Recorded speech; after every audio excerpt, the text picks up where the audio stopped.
Shalom à tous, donc Parashat Vaera.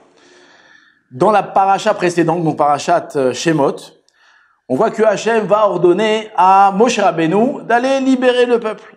D'accord? Maintenant, il va lui donner plusieurs signes, d'accord, des prodiges à faire à Pharaon, devant Pharaon.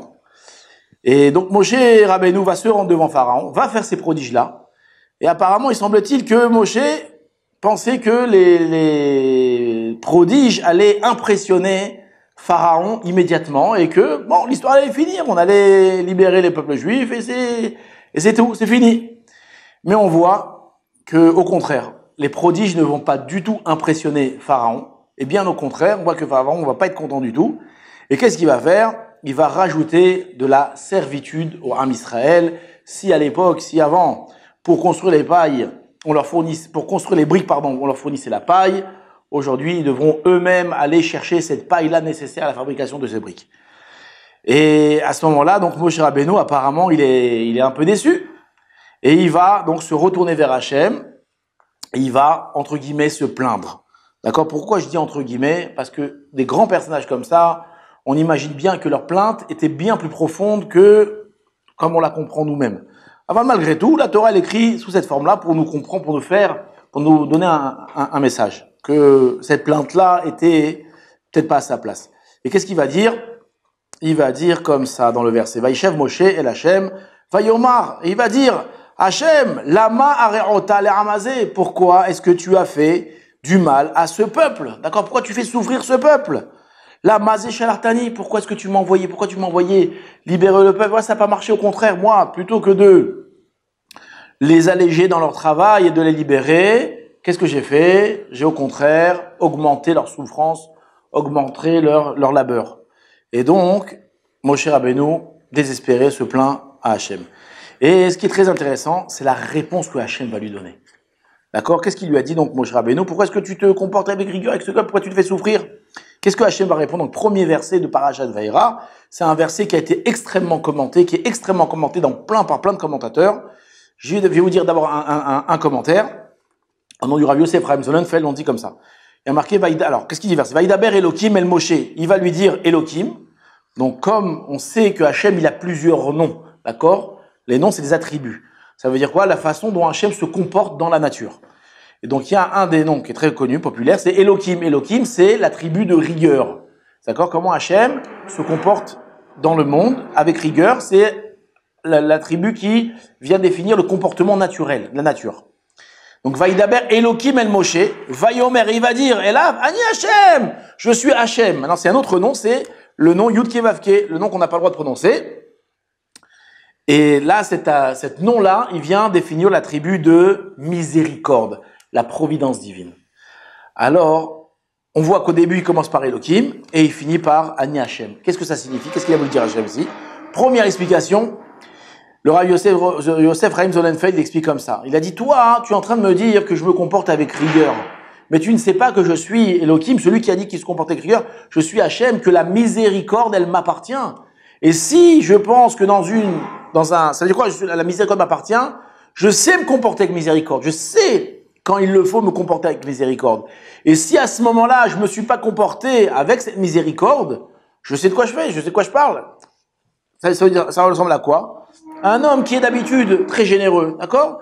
Et un jour, il n'a pas été généreux, il n'a pas donné une pièce à un certain pauvre. Alors les gens ils se sont dit, ah, mais tu n'as pas une pauvre. Il dit, écoutez, moi, vous me connaissez, je suis quelqu'un de très généreux, je sais quand je dois donner une pièce ou pas. Donc si à ce moment-là, je n'ai pas donné cette pièce-là, c'est que il y avait une bonne raison. Donc c'est la première remarque que Hachem va faire à Moshe Rabbeinu. Si je me suis comporté avec rigueur, alors je sais ce que je fais. Première chose. Il y a une autre explication, elle rejoint un petit peu, mais elle est un petit peu différente. Et il lui dit comme ça, il dit, Vaïdaber Elohim el Moshe. Toi, Moshe Rabbeinu, tu me dis que je me comporte avec rigueur, mais non, pas du tout. Je suis Hachem, Ani Hachem.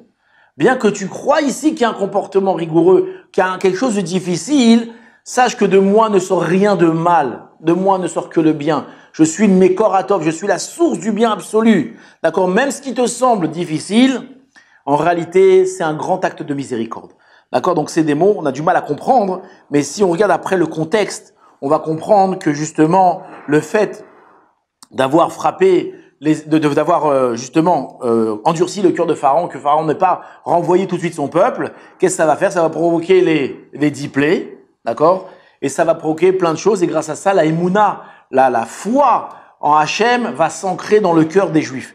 Donc c'était nécessaire de passer par là, c'est nécessaire que le Pharaon endurcit son cœur. Donc on voit ça avec la suite des événements, Bezrat Hachem. En tout cas, on a beaucoup parlé, venez raconter une petite histoire par rapport à ça. L'histoire elle est très connue, Aval, il y a certainement des personnes qui la connaissent pas, je ne sais pas si vous la connaissez. En tout cas, le Rav Shalom Shvadron, il raconte que juste avant la Shoah, il y avait un petit garçon qui a fait un accident et il s'est brûlé la main, il s'est brûlé la paume de la main. Et on a dû lui faire une opération. Le problème, c'est qu'il y avait un trou, il manquait de la chair. Donc, qu'est-ce qu'on lui a fait? On lui a fait une greffe. On a pris un morceau de sa peau de quelque part de son corps et on l'a greffé. Le problème, c'est que cette peau-là qu'on lui a greffée, c'est une peau où il y avait de la pigmentation, il y avait des poils qui poussaient. Et donc, qu'est-ce qui s'est lui arrivé? Il y a des poils qui ont commencé à lui pousser dans la main. Et il était très très triste, un petit garçon, il était très triste de ça, il avait très honte de ça. Et partout quand il marchait la main fermée parce qu'il avait honte de montrer ça. En tout cas, c'était juste avant la Deuxième Guerre mondiale, juste avant la Shoah. Qu'est-ce qui va se passer? La Shoah va éclater et sa maman va mourir et il va se trouver dans un ghetto avec son père et sa petite sœur. Le problème, c'est que les mois vont passer, la famine, les difficultés, la maladie. Son père va bientôt mourir, et avant de mourir, il va attraper son fils, écoute, il dit voilà, la famille, c'est tout, c'est fini. Il ne reste que toi et ta sœur. D'accord? Ta sœur, elle est petite, elle avait quoi, je sais pas, 4, 5 ans, petite fille. Et tu es le seul garant de ta fille, tu es la seule personne qui peut garder ta fille maintenant. Donc voilà, maintenant, tu dois t'occuper d'elle. Tu dois tout faire pour t'occuper d'elle, tu es le garant de ta sœur. Et le père, il est mort. Et donc le petit garçon, qu'est-ce qu'il a fait? Il s'occupait de sa sœur. Alors je sais pas quel âge il avait, 7, 8 ans, 9 ans.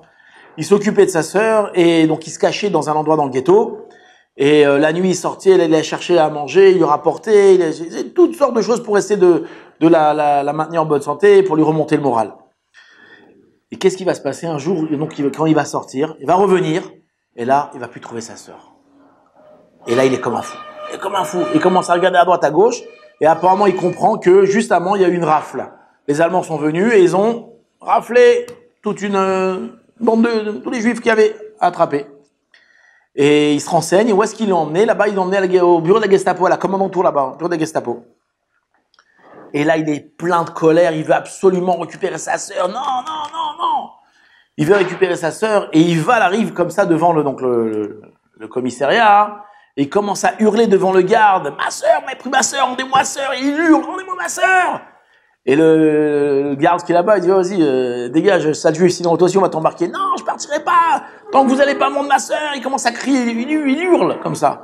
Et tellement qu'il hurle, il y a un officier qui sort, il voit ce petit juif en train de crier, il a dit, vas-y, va-t'en, pars-toi là, va-t'en ici. Il lui dit, non, je ne partirai pas, je veux que tu me rendes ma sœur, tout de suite, rends-moi ma sœur, je sais que tu l'as pris toi, rends-moi ma sœur. Et là, le nazi, il le regarde avec un air niais, un air vicieux comme ça. Il lui dit, mon petit gars, ta sœur, tu la verras quand tu auras des poils qui pousseront dans ta main. Et là, hein, le gosse, il regarde comme ça. Hein, il lui a dit, dis-moi, si je te montre des poils dans ma main, tu me donnes ma sœur? Et il est éclaté. Et qu'est-ce qu'il fait, le petit juif? Il lui montre sa main, il dit, tiens, regarde. Et là, à ce moment-là, il voit donc les poils dans la main. Et là, le nazi tombe en arrière, il est terrifié. Vous savez, dans les photos de propagande nazie, comment représenter le juif, le Satan, le méchant, on le pose avec des poils dans la main comme ça. C'est comme un... Et donc là, il a vu ça, il a vu le Satan personne, il a eu très très peur. Il a tellement eu peur qu'il est parti chercher sa sœur, il lui a pris, il a dit, allez, va-t'en, repartez d'ici, bande de... Je sais pas quel nom il leur a dit.